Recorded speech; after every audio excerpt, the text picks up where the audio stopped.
ಬಗ್ಗೆ ತಮ್ಮ ನೆಲೆಯ ಬಗ್ಗೆ ಯಾರಾದರೂ ಸಣ್ಣದಾಗಿ ಮಾತಾಡಿದ್ರೆ ಸಹಜವಾಗಿ ಹೌದು ತಪ್ಪು ಹೇಳ್ತಾ ಇದ್ದಾರೆ ಅಂತ ಅನ್ನಿಸ್ತದೆ. ಆ ಸಂದರ್ಭದಲ್ಲಿ ಮನಸ್ಸು ಅದನ್ನು ದೂರ ಇರ್ತದೆ. ಹೀಗಾಗಿ ಕಮಲ್ ಹಾಸನ್ ಎಂಥ ಪ್ರತಿಭಾವಂತ ಇದ್ದರೂ ಸಹಿತ ಎಂಥ ಪ್ರತಿಭೆ ಜೊತೆಗೆ ಒಳ್ಳೆಯ ಫಿಲ್ಮ್ಗಳು ಕೊಡುವಂಥ ಮನೋಧರ್ಮ ಇದ್ದರೂ ಸಹಿತ ಕರ್ನಾಟಕದಲ್ಲಿ ಅವ್ರನ್ನ ಒಪ್ಪಿಕೊಳ್ಳುವಂಥ ಸ್ಥಿತಿ ಕಡಿಮೆ ಆಗ್ತಾಯಿದೆ ಅಂತೇಳಿ.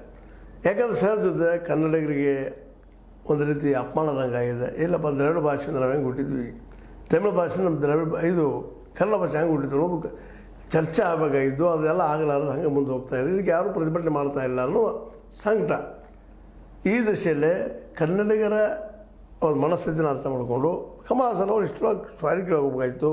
ನಮ್ಮ ಏನಪ್ಪ ಅಂತಂದ್ರೆ ಈ ಒಂದು ಹೈಕೋರ್ಟ್ ಜಡ್ಜರ ಒಂದು ಅಭಿಪ್ರಾಯದಲ್ಲೇ ಅದು ಮಾಡದ ಮುಂದುವರೆದಿದ್ದು ಇನ್ನಷ್ಟು ಹೊಸ ಹೊಸ ವಿಚಾರ ತೊಗೊಂಡು ವಾದ ಮಾಡುವಂಥ ಪ್ರಯತ್ನ ಮಾಡ್ಬೋದು. ಏನೋ ಮಾಡಲಿ, ತುರ್ತು ಮಾತ್ರ ಕಮಲ್ ಹಾಸನ್ ಅವರ ಟೀಕೆಗೊಳಗಾಗಿದ್ದ ತಮ್ಮ ಫಿಲ್ಮ್ಗಳನ್ನು, ತಮ್ಮ ಚಿತ್ರವನ್ನು, ಅದು ತಗ್ ಲೈಫ್ ಇಲ್ಲಿ ಕರ್ನಾಟಕದಲ್ಲಿ ಯಶಸ್ವಿ ಆಗ್ಬೋದಾ ಅನ್ನುವಂಥ ಮಾತನ್ನು ಹೇಳ್ತಾ, ಕಮಲ್ ಅವರಿಗೆ ಮತ್ತು ಸರಿ ಕೊಡೋದಿಷ್ಟು ನೀವು ಈ ಸತ್ಯವನ್ನು ಒಪ್ಪಿಕೊಳ್ಳ್ರಿ.